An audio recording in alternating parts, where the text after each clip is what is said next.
Stephen Warner, back from Australia. Great to have you with us today, Stephen, on the Barton organ. With, wow, what an eclectic mix of things. From Paris to, what was the last piece you just played? Every Time I Feel the Spirit. Spirits are in the house. Welcome to the Penny Stamps Distinguished Speaker Series. My name is Christina Hamilton, the series director. Today we present artist, writer, director, a graceful force indeed, Carrie Mae Weems. Yeah. A big thank you to our partners today for making this event possible, to longtime and dear supporters of the Penny Stamp series, the University of Michigan Museum of Art, and the University Musical Society, our nationally honored jewel in its 140th season. Yeah, that's something to write home about. I just want to point out before we get started that some of you may have seen a video that I posted on Facebook heralding Carrie Mae Weems being here today. I thought it was a particularly poignant piece in that it speaks to our season theme, which is turn. At the beginning of this video, Carrie gives one of the best utterances of the word turn, and in saying that the broad upheaval of the moment is creating a great turn in the possible, which I thought was just the most excellent thing. So thank you for that, Carrie, already. Carrie is here in Ann Arbor in conjunction with her UMS performance, Past Tense, a social justice musical piece, which is being staged at the Power Center tomorrow evening and Saturday evening. So if you do not have your tickets, then get them by visiting ums.org. And for all of you students in the house, remember you get a student price ticket, which is a heck of a deal. Not to be missed, I have one important announcement for you today, and please take note of this. Sir David Adjaye, who is on our upcoming schedule, he has had to reschedule this date with us. We've already rescheduled it, and the complexity of it is that it is earlier than the published calendar scheduled date. So any of your friends that are not here and that you know are coming to Sir David Adjaye, please pass the word. If this is being moved from Monday, the 18th of March, it will now be Monday, the 25th of February, coming right up. That's a Monday evening at 6 p.m. right here at the Michigan. You can join us next Thursday here when we present animator of Spectacle, Clyde Peterson. Nicola's books you will find in the lobby today with two great books by Carrie. Due to Carrie's intense schedule, she is opening the show for you folks tomorrow. We will not be having our regular Q&A, but fear not, for if you do have a ticket to the show, there will be talkbacks post-performance, so you can get your Q&A there. Please remember to turn off your cell phones. And now for some proper words of introduction to our guest today, I have a new addition to our Metro Detroit cultural community to introduce you to. This is the newly minted Chief Executive Officer of the Charles H. Wright Museum of African American History. He has experience deep across our nation. He has worked for all sorts of organizations, institutions, across, beyond, and near and far from arts and culture. So most recently, hailing from Contemporary Art Center in New Orleans. We are thrilled and fortunate to have him. Please welcome Wright Museum's CEO, Neil Barclay.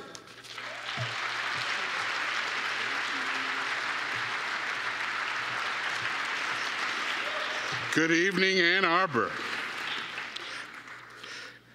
Before I start my formal remarks, since it's Valentine's Day, I thought what we should do is that you should turn to the person next to you and you should just give them a big sloppy kiss. Oh, wait. Those are different remarks. I'm so sorry. I'm so sorry. That was for a different event that I was doing. All right. Well, you can do it anyway if the person's interesting, you know what I mean? So my name is Neil Barclay, and I have the great pleasure of being the president, the newly minted president. This is my 1-month anniversary at the Charles Wright Museum in Detroit. I send you greetings from our trustees and the incredible men and women that I now have the opportunity to work with every day. But on to Carrie Mae Weems. My first encounter, or one of my first encounters with the work of Carrie Mae Weems came when a trustee of mine, while working in Pittsburgh at the August Wilson Center, called, somewhat alarmed, I have to say, after acquiring one of her works at the recommendation of a prominent New York art dealer. This would have been probably 2 decades ago now. She was surprised to learn that the work was some kind of video, that it was in a box, and that she just didn't know what to do with it. And so she called me over and said, well, this is the piece, right? And of course, we had a great conversation about Carrie and her work. Decades later, the same work would be the centerpiece of a tour that this same trustee would do as part of the Carnegie International, who does a series of tours of collectors in the Pittsburgh area during that international every 4 years. And it's now, of course, installed in a place of pride where everyone who comes in, oh my God, you have a Carrie Mae Weems, I'm so jealous, which is absolutely great. Most recently, I ran into her as we reminded each other backstage at a performance of Kyle Abraham's new work at the Joyce. It was a work accompanied by set by Titus Kafour, himself a rising star in the art world. And as the piece began, the dulcet tones of a woman's voice were reciting the text of the piece that underscored the text that underscored the performance. I'm saying, I know this voice from somewhere. I know that voice, I know that voice. So I'm thinking to myself, and I look around, and two rows behind me is Carrie Mae Weems. And I go, aha, this is who this is. A stunning piece. If you do get to see Kyle's work and the piece Meditations, I highly recommend it to you. But Carrie is a world-renowned artist, a winner of both the MacArthur Genius Award and the Rome Prize, and she continues to astound us with the breadth of her aesthetic vision and the issues of social and racial equity that she explores in her critically acclaimed works. Her work, which is often described as exploring the status and the place of African Americans in society, more recently has given way to an even more expansive focus where, as she would describe it, the Black experience is not really the point, but rather the complex, dimensional human experience and how the social inclusion of people in our society is currently being negotiated, I would like to say, I guess. More formally, her experience, she has worked in institutions and organizations across the nation. For over 30 years, she uses image, text, film, and video, has created a complex body of work that centers her on her overarching commitment to helping us better understand our present moment by examining our collective past. As a result of this work, Weems has received numerous awards, grants, and fellowships, including the coveted MacArthur Genius Award, the U.S. State Department's Medal of the Arts, the Joseph H. Hazen Rome Prize Fellowship, a National Endowment for the Arts grant, and Louis Comfort Tiffany Award, among many, many others. Her artwork is included in the public and private collections, nationally and internationally, including the Metropolitan Museum of Art in New York, the Tate Modern in London, the Museum of Modern Art, New York, and the Fine Arts Museum of San Francisco. She lives and works in Syracuse, New York. Weems is represented by Jack Shainman Gallery, New York, and past tense, a new performance-based work by her will be presented, as you've just heard, this coming Friday and Saturday at the Power Center. Without further ado, I introduce you to the incredible Carrie Mae Weems.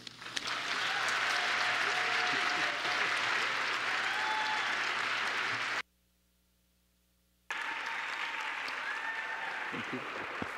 Thank you so much. You're welcome. I'll see you later. Hello. Thank you. What an amazing group of people. Hi. Hi. Thank you so much. Thank you so much for coming today and sharing your time with us. I know that you're all busy, that you have other things to do. This light is really super bright. I wonder if it could come down just a little bit. That would be great. So I can see the audience just a tad. That would be nice. How are you all this evening?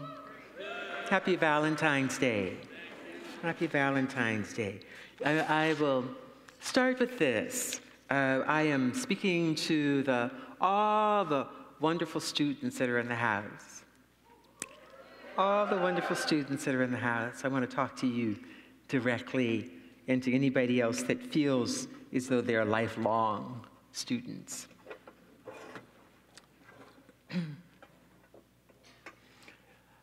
I start my day almost every day with other artists. Understanding that I'm influenced by them, that I'm moved by them, that I learn from them, that other artists have done amazing things that ground me, assist me in focusing my energy and understanding what has gone before, what is happening around us, all of us. Typically, I start my day in my studio, where I go almost every morning, particularly when I'm home, and I started with Ode to Life by Don Pullen. And then from Don Pullen, I usually go on to Stevie Wonder's song, great song, Love's in Need of Love Today. For those of you who don't know it, you should. One of the great, great songs that have been made. I often think about these ideas about influence, how we are influenced and how we are made, what is influencing us. And I want you as students, as young people, to pay attention to how you are influenced and what you are influenced by and what you're thinking about and how you're thinking, what is that thinking influenced by and what is it grounded in specifically. Over the course of time, of course, I have noticed that, and in my own life, that I am interested deeply in the arts of appropriation, that I am deeply influenced by other artists, that other artists, by the way in which they have made their work, continues to influence how I make, and almost every other artist that I can think of has also been influenced by other artists. All of us borrowing, all of us appropriating, all of us reflecting the things that are going on around us and sometimes speaking back to that thing. The act and the art of not only influence, but also the acts of appropriation. The role of appropriation in building and modeling new ideas and new concepts that are important. Sometimes we remodel because we've been left out. Sometimes we remodel because it's simply a fine act, a way of acting in the world, a way of copying.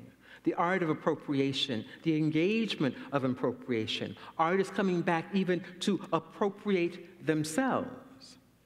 The art of appropriation is a really interesting idea in relationship to notions of influence. I have been looking at these works for years and years and years and years and years. And the thing that's really interesting about the visual arts, is the visual arts and the literary arts in particular, is that for the most part, the idea of appropriation, the idea of copying is actually frowned upon, right? The original is thought to be absolutely key to one's development, to one's originality, to one's essence, to one's voice. So that if you're appropriating, sometimes you're stealing, sometimes you're borrowing, sometimes you're expanding, sometimes you're appropriating because you can, right? There are a whole series and set of reasons that one might be involved in the echoing. Sometimes it has to do with getting something that you would not have otherwise, a way of nodding to, bowing before that thing that has come before. Right? Always a sort of dialogue, this dialogue of going back and forth, but in the visual arts, again, for the most part, and in the literary arts, it's often been frowned upon, the idea of plagiarism, right? Idea that, you know, if I make a set of silhouettes, it's assumed that I am borrowing or stealing from Kara Walker, as though Kara Walker invented the silhouette. The thing that's very interesting to me is that in music, for the most part, this is where the idea that if you don't know the original, then actually you can't participate in the game at all. It's knowing that your This is door music is by always Glenn open Campbell. and your path is free to walk. It's a great song that I absolutely love, and I've That makes listened me to tend to for leave many, my many, many sleeping years. bag rolled up and stashed behind your I was couch. introduced to it by Aretha Franklin, who sang, and we're going to listen to And her it's knowing version. I'm not shackled Again, the by idea that in forgotten words and music, bonds, if and you the don't ink stains understand that the are dried original, upon then you can never some line. actually, and you don't know how to play the original, you can't bow to the That original, keeps you in then the you back actually have no roads by the reason and no rivers of right my memory. to appropriate you it ever and then to make it gentle on my your own. mind. Bring your own stamp and your own power. It's not clinging to Again, this the is Gentle on rocks My and Mind. ivy We'll listen to planted just a on little their bit of it. columns now that bind me. Or something that somebody said because they thought we fit together walking. It's just knowing that the world will not be cursing or forgiving when I walk along some railroad track and find that you're moving on the back roads by the rivers of my memory, and for hours you're just gentle on my mind. Let's fade that out, right? And this sort of really beautiful, clear, poetic sense of longing located in this song, okay? This, Glenn Campbell wrote the song, and then Frank Sinatra did his version. This idea of notions of influence, notions of copying, and then making something, bending it to your will and making it your own.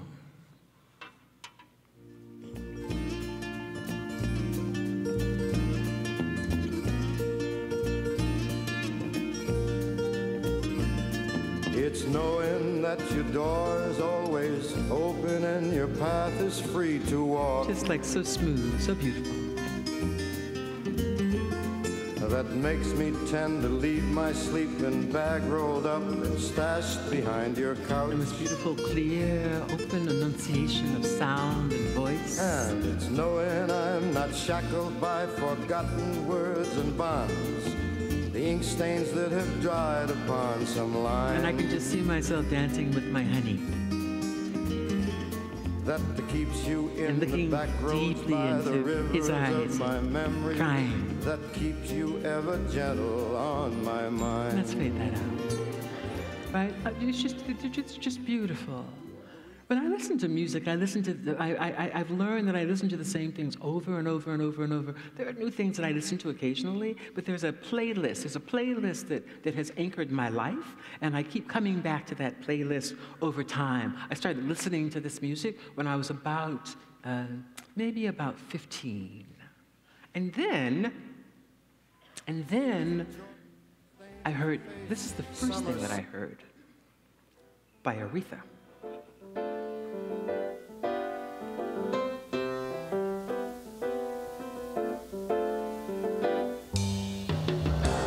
Knowing that your door is always open and your path is free to walk. That makes me know that I can leave my sleeping bag behind your couch. You have no idea what she's saying. Yes, it does. Yes, it'll be right there. Right? It's like she sort of, this voice sort of breaks through. And she's way up here. The lyrics are only there to sort of suggest mood and feeling and idea and heart. But the clarity, it's all gone, it's all blurred, right? Sort of bending around her own need to sort of articulate something else that I think is sort of really amazingly powerful. Listen to this. It's not clinging to some rest now and planted on some column now that no, it don't. Or something that somebody said because they thought we stick together. We didn't, baby. Yes. Thank you.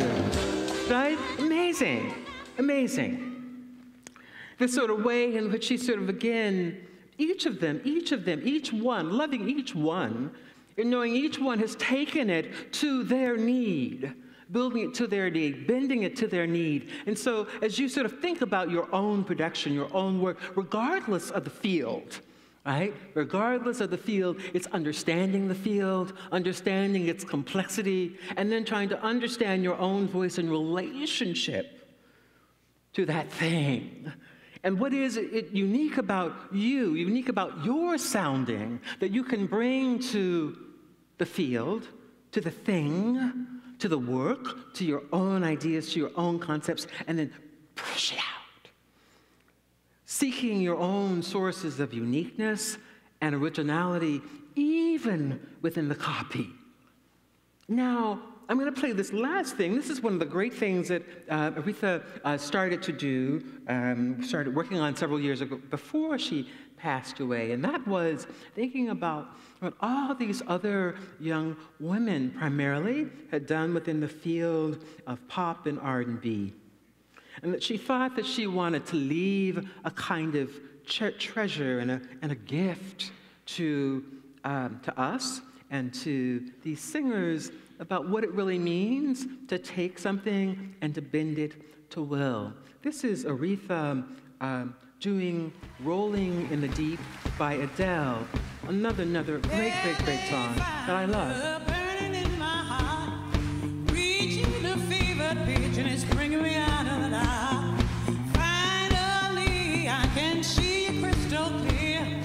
Go ahead and sail me out, and I'll lay your ship there. See how I will be with every part of you. Don't underestimate the things that I will do. There's a fire burning in my heart, reaching a fever pitch, and it's bringing me out of the dark.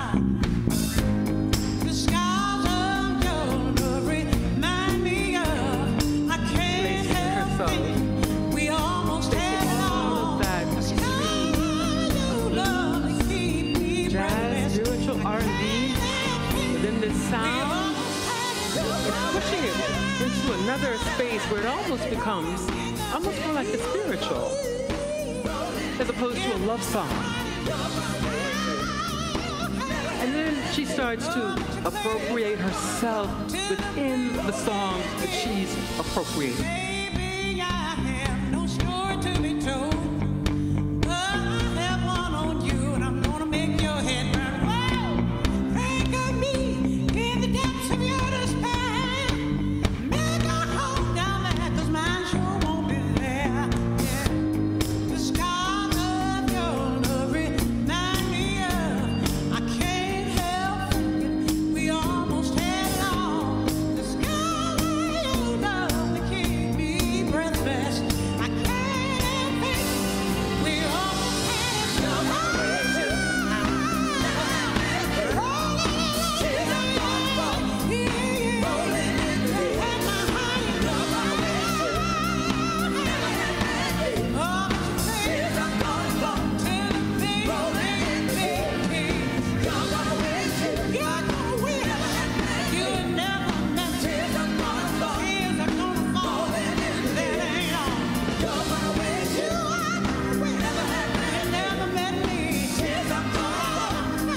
Where does that voice come from?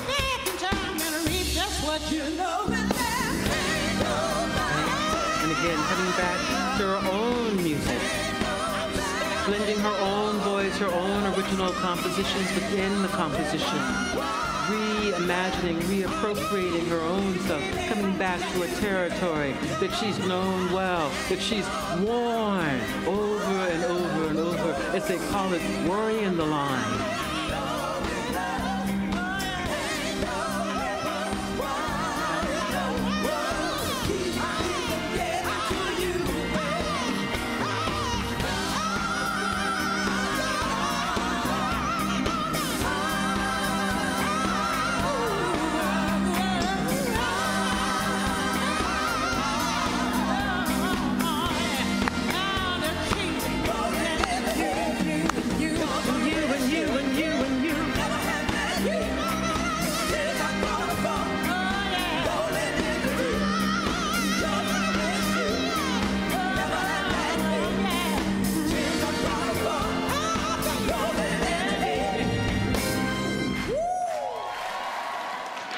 our sister, our queen. That is what she left us with. What an incredible power, an incredible power. Right? You know, I don't know, maybe a voice like Aretha's comes along maybe just once in a lifetime. A Louis Armstrong once in a lifetime, and an Einstein once in a lifetime.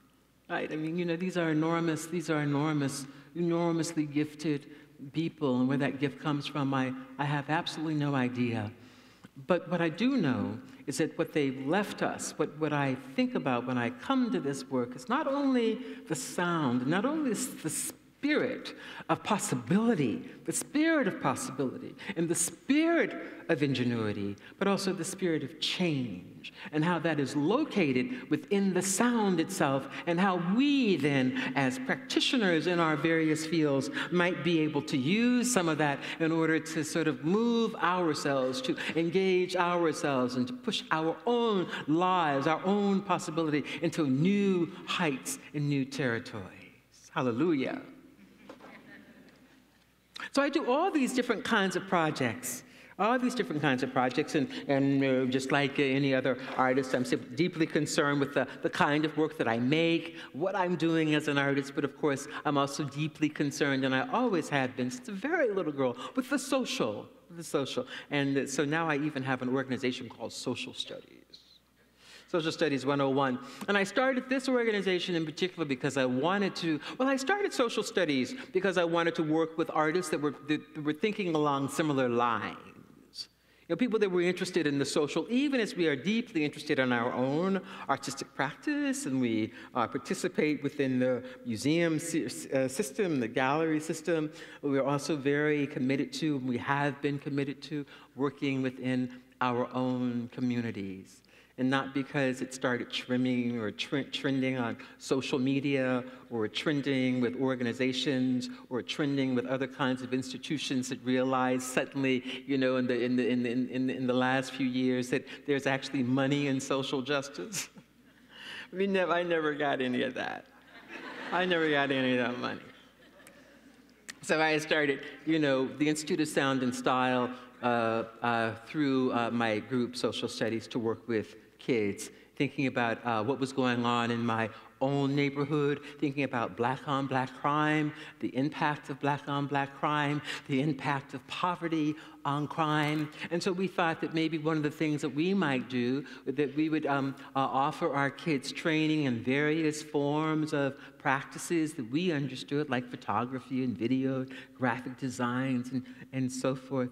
And that we would pay them, because all of the kids in my neighborhood in particular needed to be paid.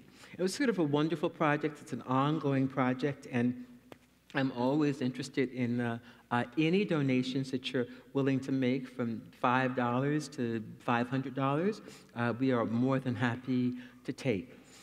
And so this project has been going on for the last 4 years, I think. And of course, you know, I always often think that the work that I'm making is connected to other kinds of work, that they are not singular, and that one of the things that it's important for me to sort of do is to sort of get out of the way of the work, so that the work will tell me what it is and what it needs. Right? And so these ideas that I've been interested in, what happens to black men, what happens to black people, what happens to black bodies, what happens to bodies in general, but more particularly what happens to black bodies, has been a deep concern for a long period of time. And I've worked out those issues in any number of ways, coming back to the work from any number of vantage points over the course of my life. How do I talk about what's going on contemporarily now as I live in this historical moment? How will you address the historical moment in which you live, the issues that you think are absolutely key and important for you to negotiate? I realized at a certain point that I made, for instance, this image as I'm thinking about what's going on contemporarily with African American men. I realized that I made this plate commemorating every black man who lives to see age 21 about 30 years ago. About 30 years ago. So we're sort of involved with sort of the changing same, as it were. right? The changing same, that even as we move forward, as they say, there's one step forward and two steps back, always sort of engaging the sort of tensions of this historical moment. And then I realized recently, and I was talking with Rachel Chanoff, my wonderful friend who's here today, and several other people, that, you know, that I realized that, you know, in like 2008, when Obama entered office, I heard a great deal about the assassination or the killing of young black men, primarily, you know, if we weren't talking about sort of gang violence, we were also talking about sort of systematic state violence. And I realized that, like in 2017, I realized that I hadn't really heard very much about state violence against men once Trump took office. But I realized that throughout the Obama years that I heard about the killings of black men almost every day, sometimes several times a day. And so I thought, well, I'm going to go back actually and have a look at this. And I'm going to just sort of, you know, dot the I's, cross the T's, do a little bit of research, see what's there. And sure enough, we discovered just recently, just through our own research, that the moment Obama took office, there started to be an escalation of killings of young black men. And by 2015, it had actually reached its peak. And at the moment that Trump became president, it began to decline again. Now, why that's true, I'll leave it up to you in the audience to like sort of consider and to think about. But that's true has been documented. I did not know that anybody else had done the research, but actually the Washington Post has an extraordinary website on this very thing. And they really track over the course of time this phenomenon. Was this a backlash against the Obama administration? A backlash against Obama as a black man being in the White House? And even though Trump has been sort of extraordinarily divisive, we are still back to at least something that we recognize as being traditional, at least in terms of color in the White House. I have no idea, but I leave it to you to think about and to consider for those of you who are interested in such things. And then I realized, you know, not only am I really interested in my own work, but I'm also interested in lots of other people, and I've done many different kinds of convenings, and I've done them for a long time, for as long as I actually can remember. I started my young life running around the country, collecting interviews and by other artists that I wanted to know what other artists were doing. I wanted to know what other women artists were doing, what other photographers were doing, what black photographers were doing.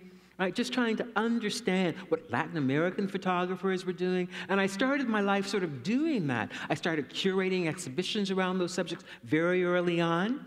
And then, you know, when I did my show at the Guggenheim, I'm the first African American to be given a solo exhibition at the Guggenheim. Tragic. And so I thought, you know, that I would have like a blowout. And so I invited to a symposium, a kind of five-day convening.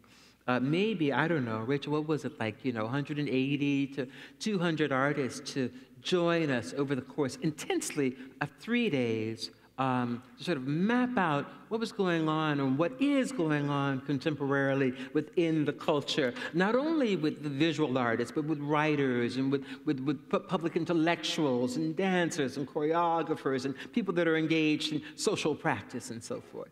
So those kinds of projects excite me, they interest me. I'm deeply curious, I'm really nosy.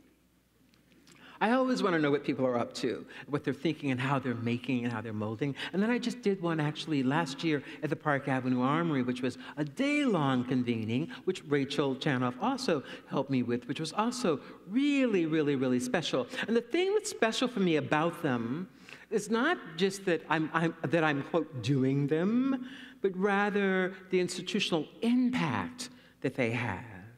One of the things that we learned, for instance, from the Guggenheim and from the Park Avenue Armory was that those institutions had never used those spaces like that before. They've been there for a really long time, but they'd never used their institutions in that kind of way. I think it has something to do with the way in which artists sort of break out of the box. Administrators work in a very particular way that really annoys me. You know? But artists, what artists do, we're always sort of thinking outside of the box. We're sort of thinking about the threads that sort of pull and, the tensions between things, and allowing for that sort of tension to reveal itself and to play with those things, to play with those angles. Anyway, so, but the institutional impact is the thing that I really sort of care about. So we'll go through a little bit more work. These are from the Kitchen Table series, which is probably one of the pieces that I am most known for, and was probably the piece, again, speaking to students, where I think in a real way, in a full way, the sounding and the articulation of my own voice, of my own purpose, my own way of making, that I'd done a lot of copying, that I'd done a lot of looking at any number of artists and thinking about them, and reading about them, trying to understand them in relationship then to my own practice. And so something happened with Kitchen Table that was seminal and important. I've also, again, worked with other artists, and other artists have asked me to document them as well. This is Robert Colescott, who represented the United States Venice Biennale in maybe 1993 or 4 or something like this. I don't remember the date, maybe 1997 even. Seduced by one another, yet bound by certain social conventions. You framed me and I framed you, but we were both framed by modernism. And even though we knew better, we continued that time-honored tradition of the artist and his model. His ideas about one being an accomplice in their own victimization has been crucial to my work, and something and a theme that I come back to often. If you get out of the way of the work will tell you what it needs. Working with Robert Colescott, I understood that I was very interested in the history of painting and the relationship of painting to the black female form. Standing on shaky ground, I was no longer certain of the questions to be asked. It was clear I was not Monet's type, but Picasso, who had a way with women, only used me, and Duchamp never even considered me. Duchamp was my favorite. But it could have been worse. Imagine my fate had de Kooning gotten hold of me. I really like that. And and I also I use humor a lot to sort of break through certain kinds of ideas. From Here I Saw What Happened and I Cried, one of the commissions by the J. Paul Getty Museum. I'm old now, I was one of the first living artists that the J. Paul Getty Museum hired to do a piece. Before, they'd only worked with dead artists. It's a piece of appropriated piece, the entire piece appropriated, and I'll read through it. You became a scientific profile, a Negroid type, an anthropological debate, and a photographic subject. You became mammy, mama, mother, and then confidant. Ha. Descending the throne, you became foot soldier and cook. You became house, yard, field, kitchen. You became Uncle Tom, John, and Clemens Jim. You became drivers, writers, and men of letters. For your names you took hope and humble.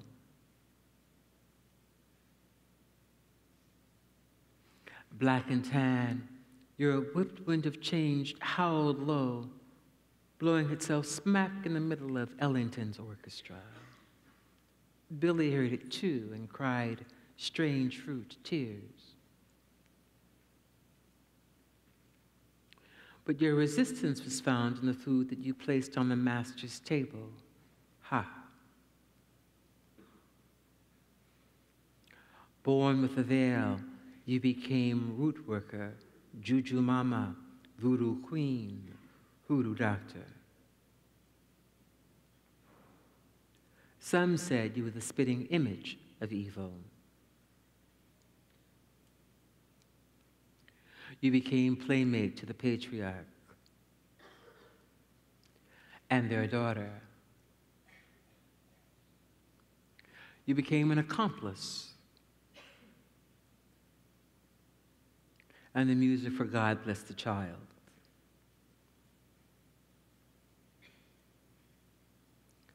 Out of deep rivers, mixed-matched mulattas, a variety of types sprung up everywhere. You became the joker's joke and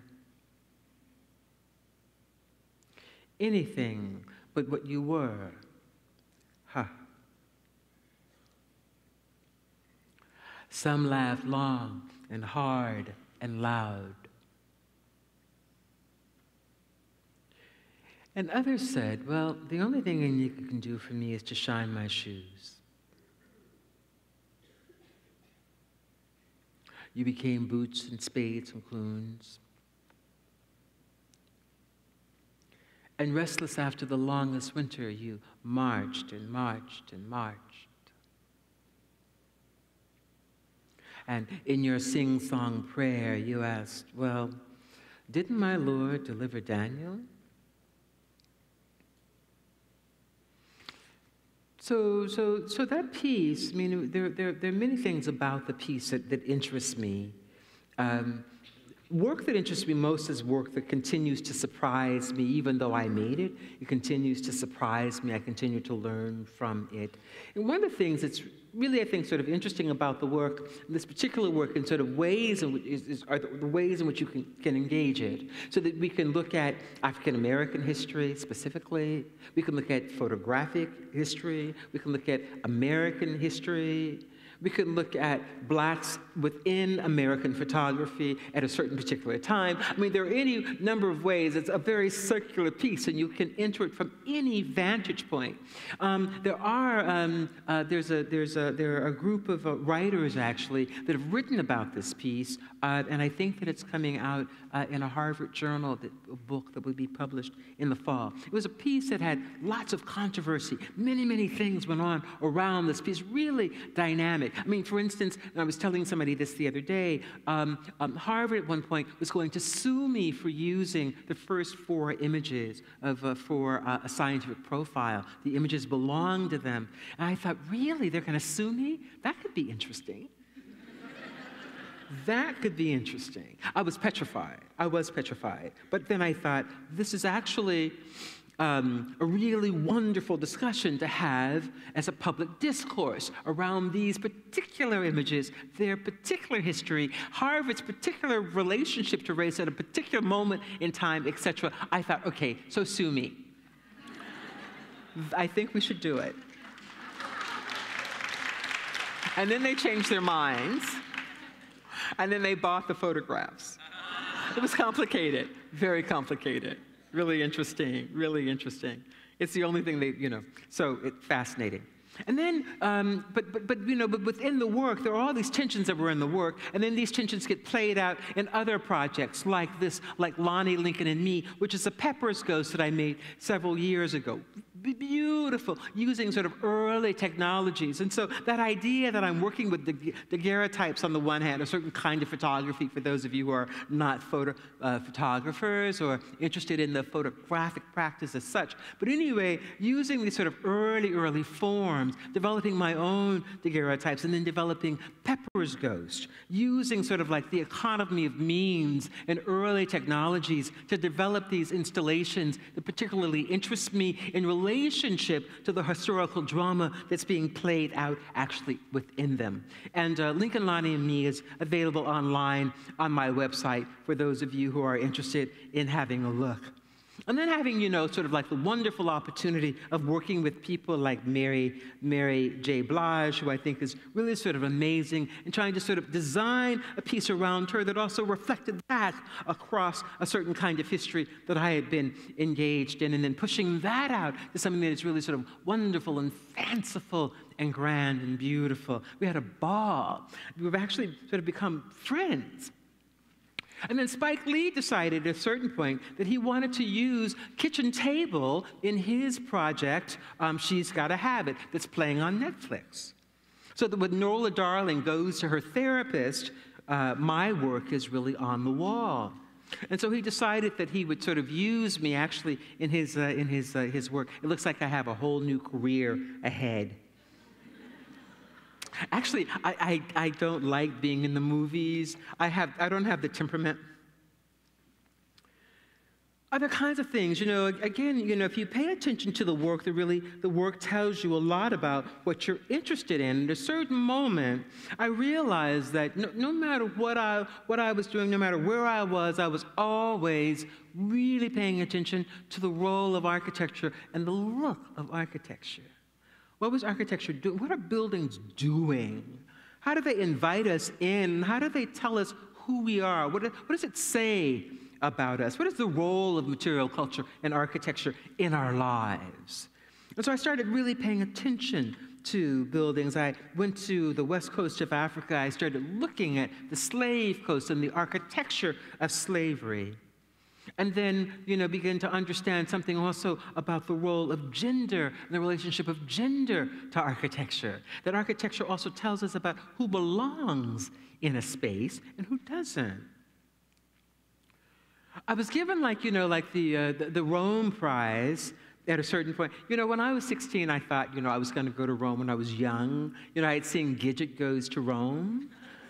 I just sort of imagined myself, with like a really cute Italian boyfriend on the back of a Vespa, just like sleeping my way through Italy. And that didn't happen. It didn't happen, but I think it's probably a good thing I didn't go until I was much older. By then it was over, right? By then it was over, and I was happily married, I must say. But then I also knew what I wanted to do there, that it wasn't just riding on the back of a Vespa, but it was actually really understanding something about the role of architecture in relationship to a city as one of the first great cities in the world. One of the first great cities in the world, in the Western world. One of the first places where, sort of religion comes together, Western religion comes together in an interesting way, the state comes together in a certain way, money comes together in a certain way, power comes together in a certain way. And so I thought that I would spend that year simply documenting my behind all over that city, getting up very, very early in the morning, going out so that I had the command of the streets to myself, for about 3 or 4 hours before most people were getting up and moving around the city. And it was really, really wonderful. It was important, looking at various parts of the city, from, ancient Rome to modern Rome to fascist Rome and Mussolini's Rome and the Jewish Rome and the Jewish Quarter. All of these sort of spaces, really trying to understand the role, the feel of architecture in relationship to the body, and how the body was made to feel in relationship then to the state, to the church, to the, right?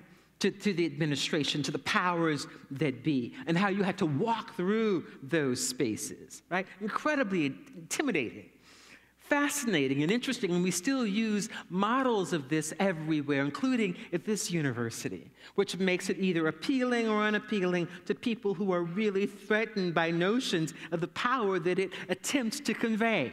It's really fascinating and important stuff.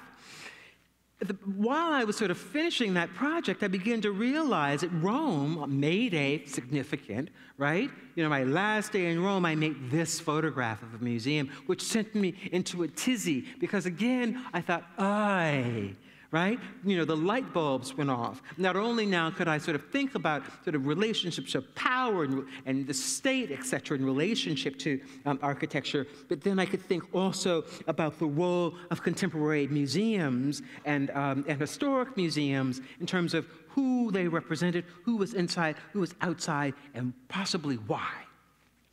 And so I just, you know, ran around the country like crazy, Europe, for the next month, really, May to June, simply photographing myself, for the most part, standing in front of important museums and contemplating and thinking about what they are, how they operate, and their sort of changing nature, and the necessity of those institutions to begin to speak to their contemporary moment if they hope to be important institutions going forward in our cultural history. Also, of course, as you can see, other kinds of monuments, from the Washington Monument and so forth. Dealing with notions and aspects of color in the work has been important, and I come back to, again, certain themes over and over and over.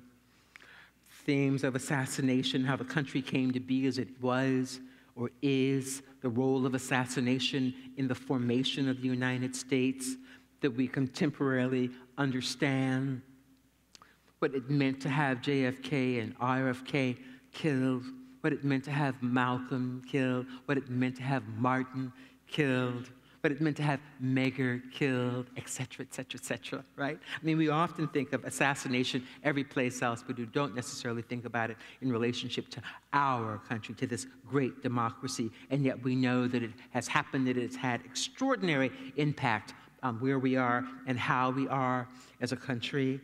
And so I play out those themes, and I did that project, Constructing History, with a group of students that I worked with at SCAD a number of years ago, I think maybe in 2005, 2004, something like that. Cloth pieces, also Ritual and Revolution, the Hampton Project, building these sort of environments that, you know, allow you to be both participant and observer. Spending a great deal of time lately on movie sets and looking at movie sets, not because I want to be in the movies, but because I'm particularly interested in critiquing the movies, and I'm interested in critiquing changing patterns within the industry, which all of us are, of course, profoundly aware of, suddenly. This is an image and text piece, and it talks about a woman who arrives on the set just a little too early before these massive shifts have taken place.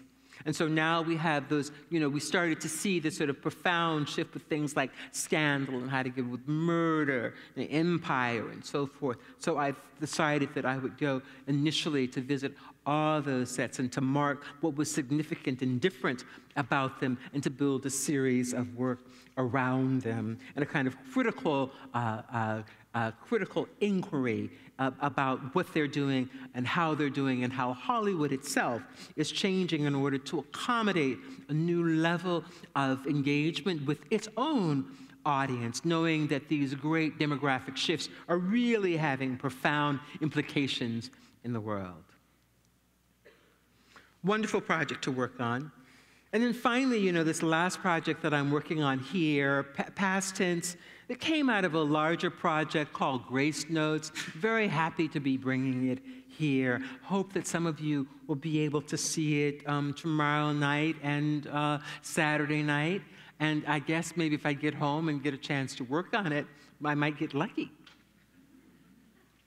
But it was an important project to do, again, a sort of way of going back to the very first things that we talked about, of sort of ideas and notions about influence, or the role of a Black body in contemporary society, what we do with our empathy, what we do with African Americans, how we think about the African Americans, how do we think about ourselves in relationship to African Americans contemporarily, how do we think about ourselves in relationship to violence and the history of violence that is, I think, sort of being imposed, and it's all through these horrific acts of gun violence, these horrific mass shootings.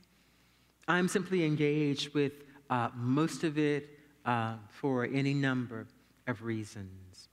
And so what I wanted to end with is a piece by a wonderful, wonderful artist, Black Magic, that I think that if you don't know, again, you should. I love this piece.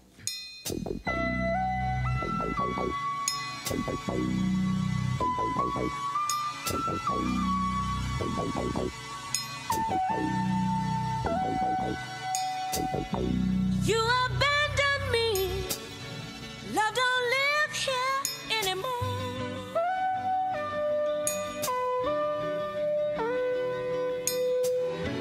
Just a vacancy. Love don't live here anymore.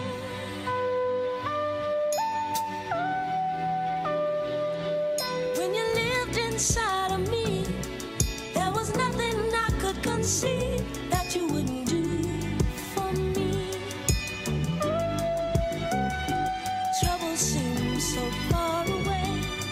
You changed that right away, baby. You abandoned me. Love don't live here anymore.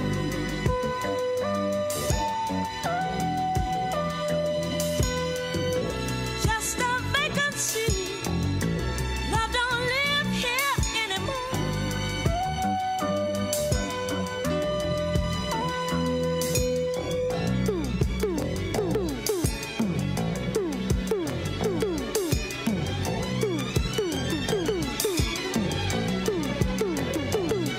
Through the windows of my eyes, everyone can see the loneliness inside me.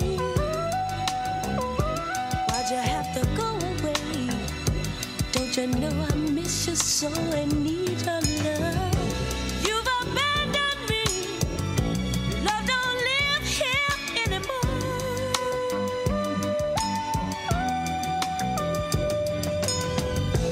Just a vacancy. Love don't live here anymore.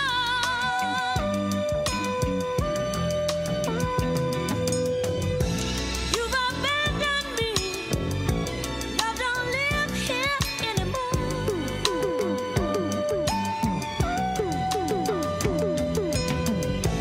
Just a vacancy, babe. Love don't live here anymore. No, no, no. You've abandoned me. Love don't live here no more. Invention.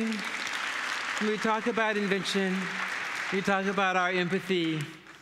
Let's place it in the right directions. Thank you so much for this being such a gracious and generous audience. Thank you. Thank you.